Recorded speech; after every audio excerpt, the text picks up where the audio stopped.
I had never made a call to Diddy. I got Diddy's number, just hit him up. Yo, Diddy, what up? Never happened. He told me to take me shopping. I looked at him like, what you just said? Woo. This is a tight one. And the winner is Eminem, the Eminem Show. Wait, he didn't just spell the word rapper and leave out a P, did he? Yep. A word or a sentence. Eminem, The best. Lloyd Banks, Cool. Tony Yayo, That's my boy. Loyalty. 50 Cent, the rapper. Still got it, man. 50 Cent, the television producer. Just getting going. Future. Oh, talent. Nas. The best. Jay-Z. Good business.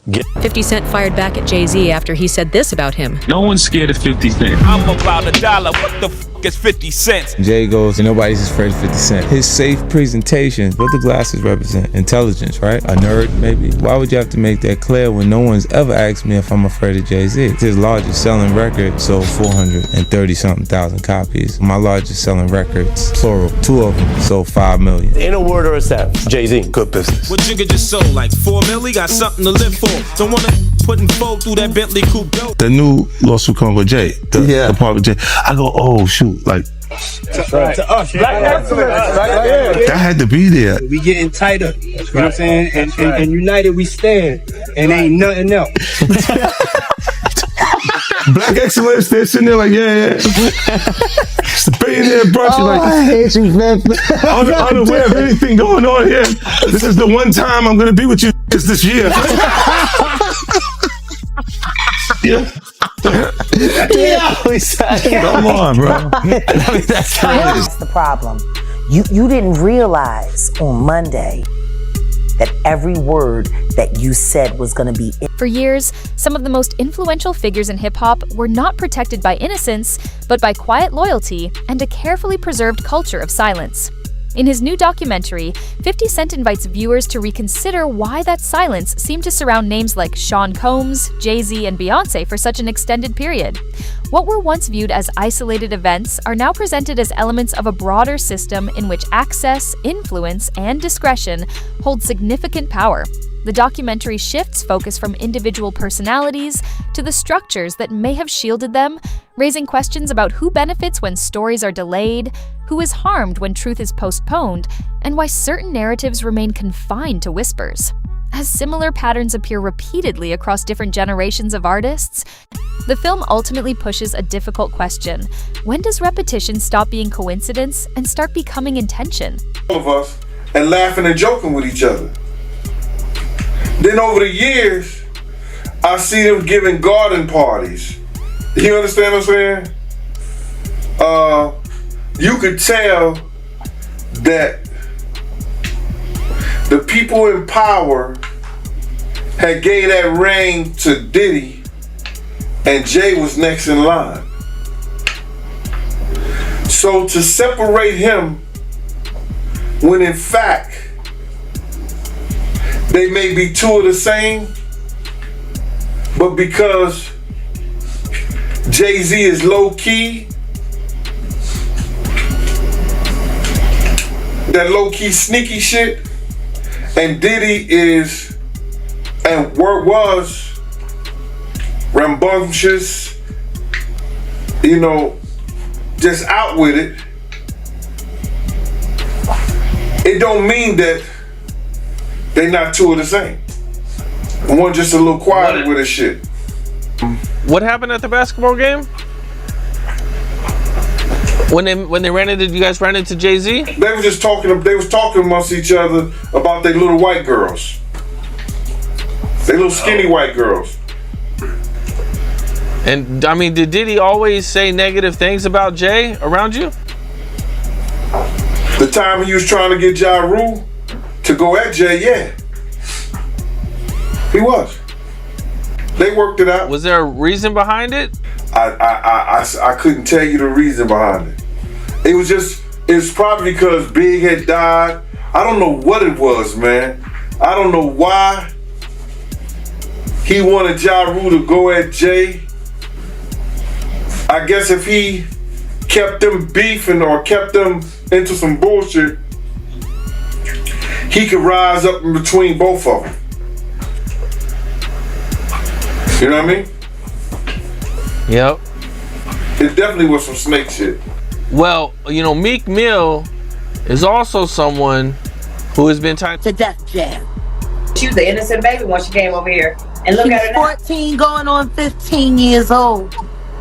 Flown over without parental supervision in a private plane by a man who was supposed to be a producer who auditioned her at 3 a.m. in the fucking morning in a hotel room.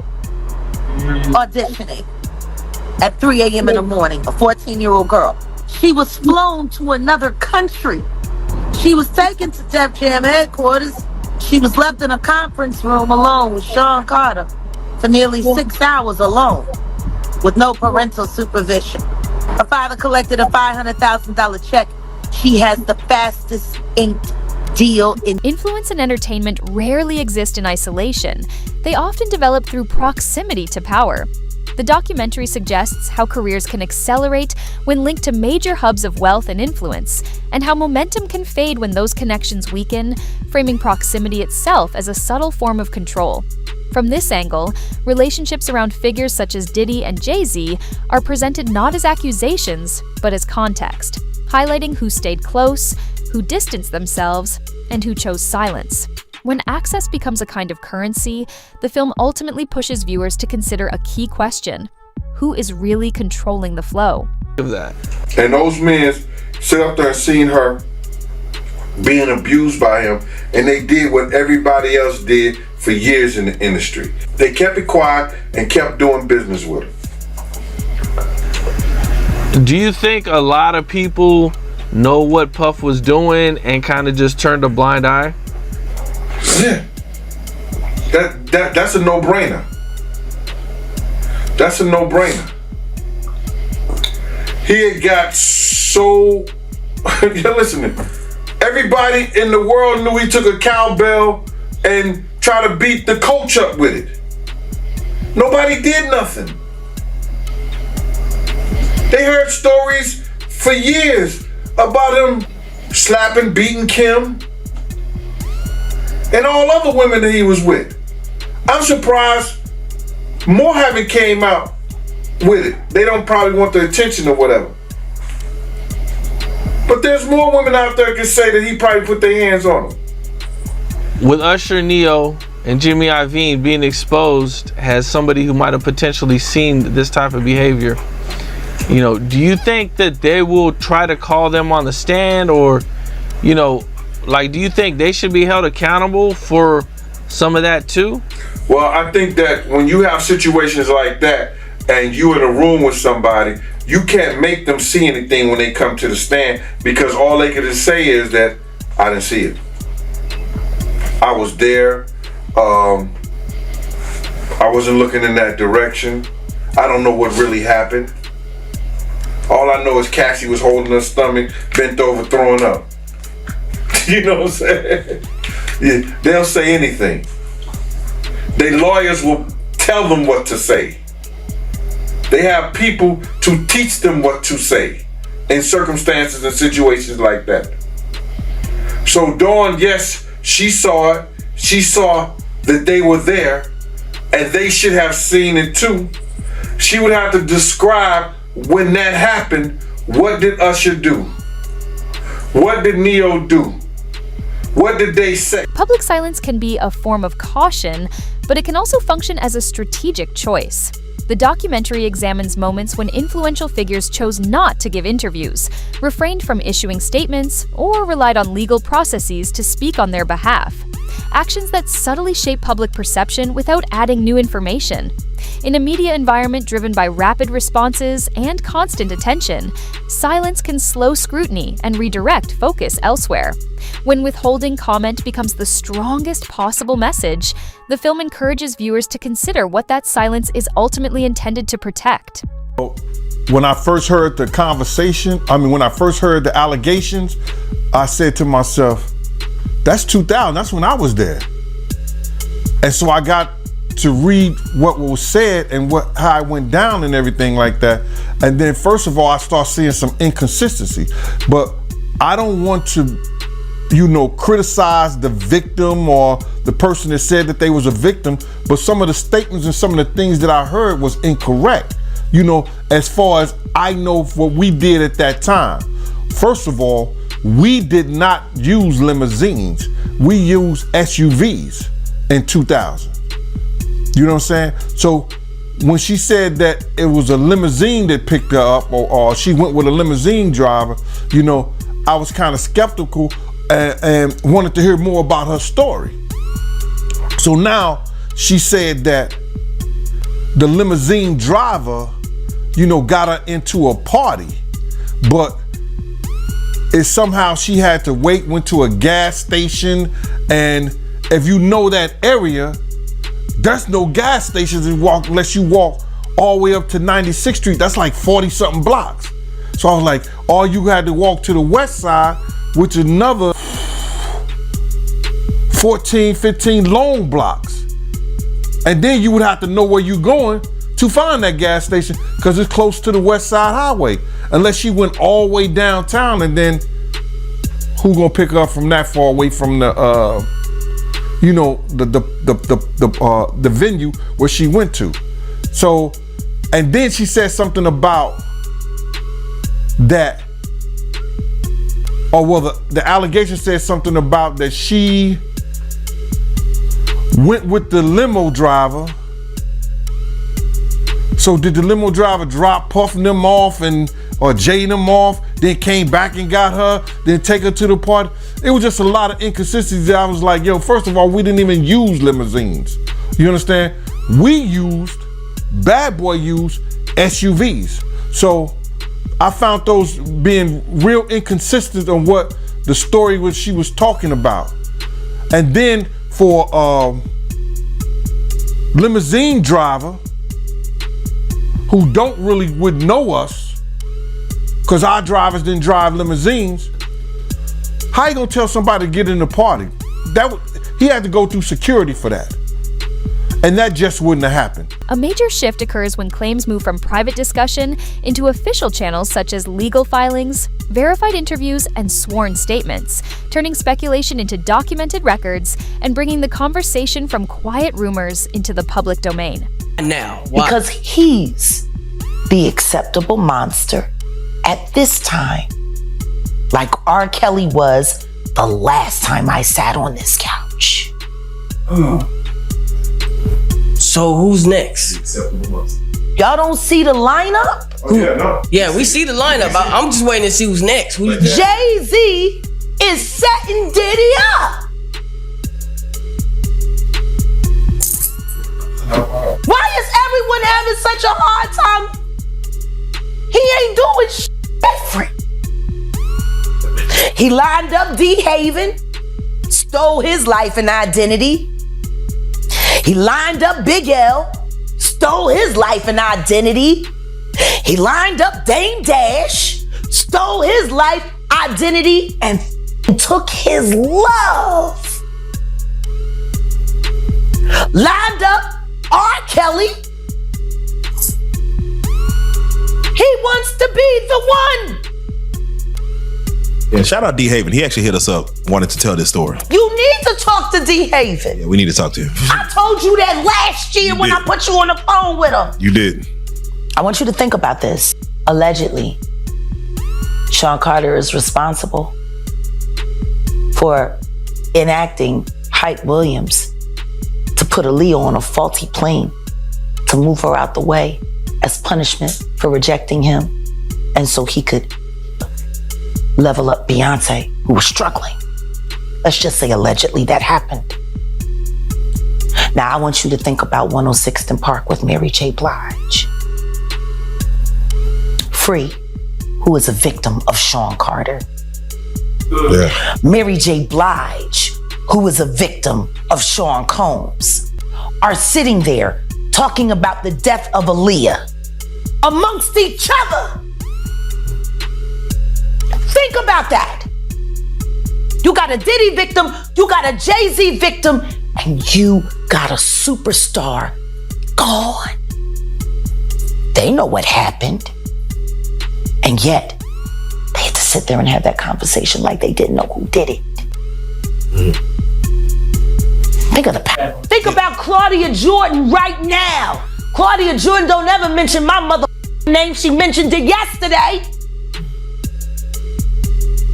Talking about why people are afraid to come forward. You mean like you? You was Diddy girl. Corey was Jay-Z girl. Why don't you claim your friend? Claudia. The documentary avoids reaching definitive conclusions, instead focusing on the transition from rumor to verifiable processes. As more material is introduced, timelines become clearer and inconsistencies begin to diminish, bringing each narrative into sharper focus. With every new record presented, it prompts viewers to consider which accounts can withstand closer scrutiny and which may need to be reassessed. That has so much promise become an icon as far as in the music business and stuff that he did to turn around and just tear his whole life down. But it's all because of his mentors and the people that trained him and taught him the music business. You know, it's all about the people who trained and taught him the music business, because Puff wasn't he wasn't born a monster. You know what I'm saying? He was made into a monster, brother. Do you understand what I'm saying? He was made into a monster from the stuff that happened to him, the things that he had to do. You understand? The things that he had to do to become who he is. You know what I'm saying? You know, it's like this, brother. You never like something so much that you can't do without, and you never be willing to do anything to get where you want to be at. You got to have principles, you got to have morals, you got to keep with that stuff. And in that music business, a lot of that stuff get thrown out the window. You understand? And that's what happened to him. He started doing the things to other people that was done to him. To keep it frank, he was doing the things to other people that was done to him. And it is what it is. You gotta know better. And if you know better, you will do better. When he was in New York City, he was like that gecko from the Geico commercial. Then he turned and started going, when he lived in Cali and Miami, he turned into Godzilla. I would see him talk about how he using drugs. He was never like that. Smoking cigarettes, smoking weed and everything like that. He turned into something that you could consider a monster, bruh. Then he started doing things to people, you understand, that he learned. That's a learned behavior, bruh. Now, I'm not saying that he may have been doing a couple of things here and there with women, stuff like that in New York, but the things that they're talking about that he was doing, bringing in prostitutes to have sex with his girl and all that stuff like that,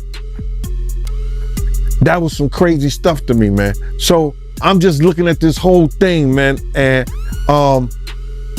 you had asked me, and we don't have these conversations. A legacy is not defined by a single accusation, but by how institutions and leaders respond when questions emerge. The documentary situates cultural figures within the broader context of their influence, creative work, social impact, and public contributions, then explores how those legacies are tested under scrutiny without defaulting to denial. As pressure increases, it raises the question of whether a lasting legacy is built through openness and transparency or through layers of protection and concealment. And everything, his lawyers wrote that shit up, and now he presenting to the people like he wrote it.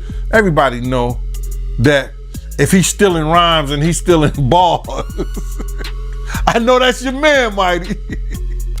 But you know there's a lot of bars and a lot of rhymes he done stole from people. If he's stealing rhymes and he's stealing bars, he ain't write no letter like that for nobody and to nobody. I mean, Jay was paying homage, man, showing respect. Oh, okay, he was showing respect? Yeah. Well, I guess Tupac and Biggie showed the same respect too, right? Huh? Oh, you ain't got nothing to say about that. All right, okay. I guess Big L was showing respect too, right? I guess Cam them show respect too, huh? It's a lot of rappers, man. I guess Mace was showing respect too. It's a lot of rappers, man. They don't steal. Yo, Mighty, I'm finna blow you out the water. This nigga stole the whole song. I got 99 problems, and now he finding out a bitch is one. Come on now. He stole a whole song from Ice-T. Didn't give him the props on it. I know you're gonna cut this part out, but it's the truth. Let's get back to the letter. Now, he called the lawyer ambulance chase and all that stuff like that. I think Tony Busby probably got a lawsuit against him now. You understand? Defamation of character, the whole 9 yards. So Jay gonna have to say, I didn't write that, my lawyer wrote that. But he came out like saying that he wrote it, like he was doing that. So he got him a defamation claim, defamation. I think Tony Busby got a defamation lawsuit against him right now. Against his character, this, that, and the third, the whole 9 yards. So as far as that letter is concerned, man, Tony Busby sent him a demand letter, award letter. All lawyers do that. He didn't go out the scope of what the information he had from representing his client. Now Jay-Z is sitting back, you know what I'm saying, going at him personally. Now, all this back and forth and this media stuff like that, 9 times out of 10, you usually don't find that lawyers going at each other in the media. They be doing that shit in the courtroom, but it makes for entertainment. And I guess we're being entertained by this bullcrap. Media coverage plays a decisive role in shaping impact. By examining headlines, selective reporting, and narrative framing across major outlets, the documentary highlights how attention can amplify certain stories while quietly pushing others to the margins. Every editorial choice, what is emphasized, what is downplayed, and what is left out, carries influence. When reporting becomes uneven, the film encourages viewers to question who is shaping the narrative and who bears the consequences. I want to say this to protect myself, that there's stories of Jay talking to underage girls. It was a girl from my block that was 16, 17 years old that Jay was talking to. If she was 17. So there's plenty of stories out there that they might flood the market of Jay talking to underage girls. I heard this kid that is claiming to be his son. His mother was 15 when she conceived him and had him at 16.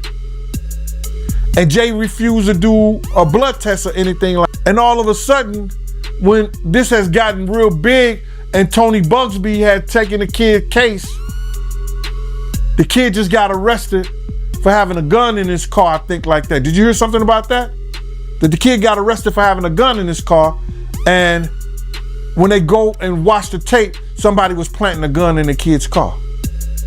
Now the kid who never been in trouble to that degree, and now he's facing a case for a gun case for having a loaded firearm in his car. So, answer your question. There's plenty of stories. Ain't Beyoncé one of those stories? Isn't Foxy Brown one of those stories? Isn't that kid mother one of his stories? There's a lot of stories, bro. So that's what I say about it. Speaking out can invite resistance, while remaining silent can risk erasure. The documentary examines reported legal, social, and financial pressures without drawing conclusions, instead focusing on the environment that influences who feels safe enough to speak. Fear does not require confirmed evidence to have an effect. It only needs to feel plausible. In a system where consequences can appear uneven and unpredictable, the film raises a difficult question. How free is any individual's choice to tell their story? Anybody could come on this internet and say anything, right? And dude is getting a whole lot of attention because people are even calling me, asking me about him, you know, and I don't know him from a can of paint. He even mentioned my name, saying that I know what I know. I don't know what he knows, but I do know this, that it's only 3 people that had contracts with Puff and Bad Boy. Me, Wolf, and Paul Offord. If he didn't come through Paul Offord Security, Green Gate Security, he didn't have a contract with Puff. Because anybody who worked for Puff, other than me and Wolf, came through Green Gate Security. That was Paul's security thing. Especially at the time that he was saying that he worked for Puff. Or Puff offered him $30,000. Now, anybody knows this, that Bad Boy took 50% of all this artist publishing, right? 50% of all the artist publishing straight out the rip. Then Puff gave Big $200,000 for the rest of his publishing. So what publishing did he was trying to get and keep from Puff? You understand? What publishing was Puff was trying to get when he already had it? He had already paid for it. What part of the catalog was he talking about? I don't understand that. And then he said that Puff offered him $30,000. I can't say he lied, but I can say that he wasn't a part of Bad Boy Security that I know. I knew everybody who worked during them days. You understand? And I don't know dude from a can of paint. So whoever this Uncle Ron dude is, he's a liar then. He's a fraud. Is he a fraud? Bruh, he's what he is. He wasn't part of our security that I knew of. Not at that time. The documentary intentionally concludes without offering a definitive judgment, instead returning to a central idea. Accountability is not about presuming wrongdoing, but about upholding transparency, fairness, and a commitment to due process. I'm gonna tell you the song she should have remade. It's a hit. It would have done great for her. She should have tried it on. Tammy Wynette. Classic. Stand by your man. Don't act like you don't know that. Remake that. Stand by that. That's a real country hit. Jolene, nice. But it has a ring to it. Stand by your man. Yeah. Whoops and disrespect you with other like Kathy Coriana White. All right, well, let's do it like who was this. actually carrying his baby while you was spanking it.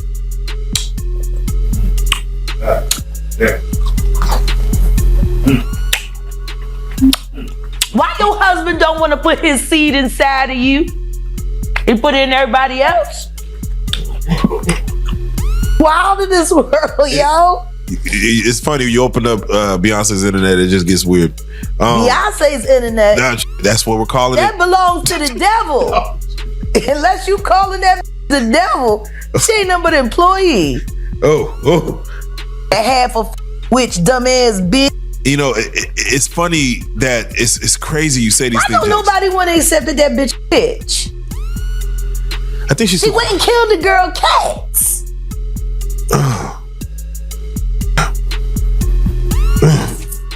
Okay. A girl went to court and charged her with extreme witchcraft. She was hypnotized. She was drunk. Beyonce came and she was in there eating on her and shit while she was asleep. You know, snacking on his bitch, killing people cats. And guess what? They wouldn't give her a restraining order. They just told her to stay away from Beyonce and work for somebody else. Guess what? She's having a hard time finding work too. Which is interesting because she's a brilliant musician. And she was trained at the esteemed Berklee College of Music. Handpicked by my very good friend, Terry Lynn Carrington, Dr. Terry Lynn Carrington, who put together Beyonce's entire female band, which was Matthew Knowles' idea because he couldn't get Beyonce to stop people. Guess you didn't know your daughter well enough because she just started all the girls. Impulse control issues? I don't know. I'm saying, Sean Carter, you're a piece of shit. Taking Pimp C wasn't bad enough. You just want to go down there and you want to just remove all of the balls from every real gangster in Houston. As investigations continue and courts assess the facts, the public is urged to avoid quick conclusions, separate speculation from verified records, and seek accountability without compromising fairness. If influence is most powerful in obscurity, the documentary ultimately raises the question of what responsibility it has to truth and to those pursuing it.